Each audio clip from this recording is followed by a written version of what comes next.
अरे बाप रे, ये मैं कहाँ आ गई? सामान ढूंढने के चक्कर में मुझे रास्ते का पता ही नहीं चला।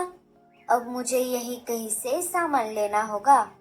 थोड़ी देर इधर उधर खोज करने पर मीनू मौसी को एक जगह पंपकिन का एक बड़ा सा बेल दिखाई देता है।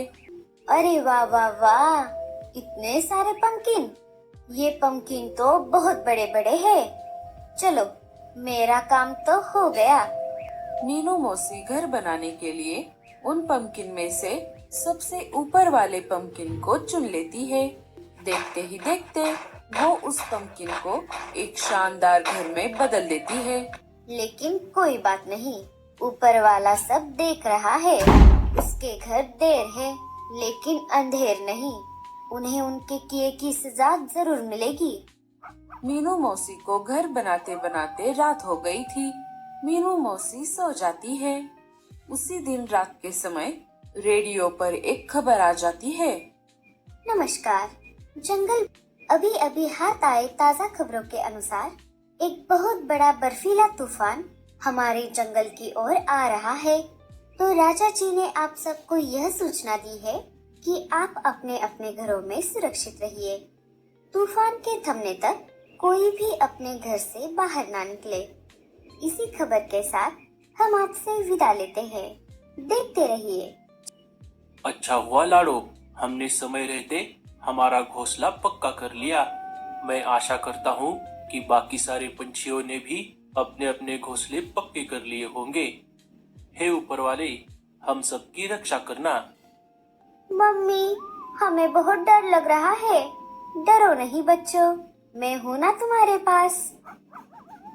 भूरे जी, हमने नया घोंसला तो बना लिया, लेकिन क्या ये तूफान को झेल पाएगा? थोड़ी ही देर में बर्फीला तूफान जंगल में आ जाता है। बहुत सारे पंछियों के घोंसले तूफान की वजह से टूट जाते हैं। उनमें भूरा और रीमा का नया घर भी शामिल था। घोंसला गिरने से पहले भूरा और रीमा घोंसले से बाहर आ जाते हैं और एक पेड़ की डाली पर आकर बैठ जाते हैं। अजी, ये क्या हो गया? हमने तो हमारा नया घोंसला बहुत पक्का बनाया था, फिर भी ये तूफान को नहीं झेल पाया। हमने मीनू मौसी को धोखा दिया, उसी की सजा हमें ऊपर वाले ने दी है। वो दोनों वहाँ से निकलकर सबसे पहले कालू और गोरी के घर के बाहर आ जाते हैं। भैया, भाभी, दरवाजा खोलिए, हम तूफान में फंस गए हैं। अरे, इतने तेज तूफान में ये भूरा और रीमा बाहर क्या कर रहे हैं? हमारा घोंसला टूट गया है। कालू दरवाजा खोलने ही वाला था, तभी गोरी उसे रोक लेती है। कोई जरूरत नहीं है दरवाजा खोलने की। अगर आपने दरवाजा खोल दिया तो तूफान घर में घुस जाएगा और हमारा भी घोंसला टूट जाएगा। बहुत देर तक दरवाजा ना खुलने पर वो दोनों वहाँ से निकल जाते हैं। दोनों अपनी जान बचाने के लिए यहाँ वहाँ भटक रहे थे। थोड़ी देर इधर उधर भटकने के बाद उन्हें मीनू मौसी का घर दिख जाता है। वहाँ आकर उन्होंने देखा मीनू मौसी का घर तो खाली था। अरे, ये मीनू मौसी कहाँ चली गई? अरे जाने दो, हमारी जान बच गई, बस यही काफी है। इधर मीनू मौसी का पंपकिन का घर घनी झाड़ियों के बीच में होने की वजह से उन्हें तूफान का पता भी नहीं चला। अरे बाप रे, आज तो कुछ ज्यादा ही ठंड लग रही है। लगता है यहीं कहीं आसपास बर्फीला तूफान आ गया है। सुबह हो गई, तूफान अब थम गया था। रीमा, हमें मीनू मौसी को ढूंढना होगा। भूरा सारे पंछियों के पास जाकर सबको सारी बात बता देता है। साथियों, हमें अलग अलग होकर मीनू मौसी को ढूंढना पड़ेगा। सारे अलग अलग होकर मीनू मौसी को ढूंढने लगे। बहुत देर तक ढूंढने के बाद भी मीनू मौसी किसी को भी नहीं मिली। सारे उनके घर के बाहर जमा हो गए। लगता है मीनू मौसी बर्फीले तूफान को नहीं झेल पाई।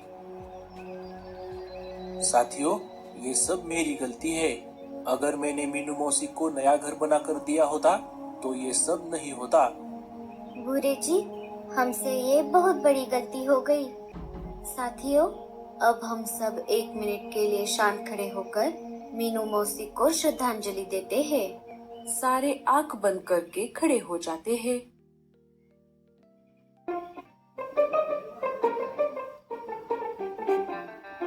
अरे क्या हुआ? कौन मर गया? अरे ये तो मेरा ही घर है। मीनू मौसी, आप जिंदा हो? हाँ हाँ, मैं जिंदा हूँ। मुझे क्या होगा? मैं तो मेरा रेडियो लेने आई थी। मीनू मौसी, आप कहाँ चली गई थी? हमने आपको बहुत ढूंढा। अरे वो सब छोड़ो, पहले मुझे ये बताओ कि ये सब क्या हो रहा है? आप सब मेरे घर के बाहर क्यों जमा हो गए हो? कैसे पता होगा लाडो? मैं तो कल सुबह से ही जंगल से बाहर चली गई थी। वैसे क्या हो गया जंगल में? अरे मीनू मौसी, कल रात हमारे जंगल में एक बहुत बड़ा बर्फीला तूफान आ गया था। उस तूफान में बहुत सारे पंछियों के घोंसले टूट गए। कुछ पंछियों ने तो अपनी जान भी गंवाई। हमें लगा आप भी उस तूफान में चल बसी, इसीलिए हम सब आपके घर के बाहर जमा होकर आपको श्रद्धांजलि दे रहे थे। लेकिन आप तो अचानक से टपक पड़ी। अरे अरे टूनी, चुप कर, कुछ भी क्या बोल रही है? मीनू मौसी को कुछ नहीं हो सकता। पर मीनू मौसी, आप एक बात बताइए, आप सच में कहाँ चली गई थी? हमने आपको सब जगह ढूंढा, पूरे जंगल में और जंगल के बाहर भी। मैं आप सबको शुरू से सारी बात बताती हूँ। मुझे शुरू से दाल में कुछ काला लग रहा था, इसीलिए मैंने जाते जाते चुपके से भूरे और रीमा के घर के खिड़की से उन दोनों की बातें सुन ली। तब मेरा शक यकीन में बदल गया। मैं चाहती तो उसी वक्त उन दोनों को रंगे हाथ पकड़कर उनकी शिकायत राजा जी के पास करती, लेकिन मैंने वैसा नहीं किया। मैं चुपचाप वहाँ से चली गई और बाकी सारा ऊपर वाले के हाथ में छोड़ दिया। और देखो, ऊपर वाले ने उन्हें सजा भी दे दी। हम बहुत शर्मिंदा हैं मीनू मौसी। लेकिन मीनू मौसी, आपने अभी तक हमें ये नहीं बताया कि आप कहाँ चली गई थी। मैं आप सबको उस जगह लेकर चलती हूँ, चलो मेरे साथ। सारे मीनू मौसी के पीछे पीछे निकल पड़ते हैं। देर उड़ने के बाद मीनू मौसी सबको उस जगह लेकर आती है। देखो दोस्तों, ये है वो जगह। अरे बाप रे, ये जगह तो कितनी डरावनी है। मीनू मौसी, क्या आपको अकेले यहाँ पर डर नहीं लगा? अरे डर किस बात का? यहाँ पर तो कितनी शांति है, शांति। यहाँ पर बहुत सारे पंपकिन के बेल है। जब कल मैं यहाँ पर आई थी, तब मैंने इन्हीं पंपकिन में से एक पंपकिन को मेरा घर बनाया था। अरे वाह मीनू मौसी, आपने घर तो बहुत बढ़िया बनाया है। काश मेरे पास भी ऐसा एक कोई घर होता। अरे तो देर किस बात की, तुम भी यहाँ पर अपना एक घर बनाओ। ये सारे पंपकिन ऐसे ही यहाँ पर पड़े हुए हैं। साथियों, जब तक सर्दियाँ खत्म नहीं होती, हम यही रहेंगे। सारे पंछी एक एक करके अपने अपने पंपकिन चुन लेते हैं और काम पर लग जाते हैं।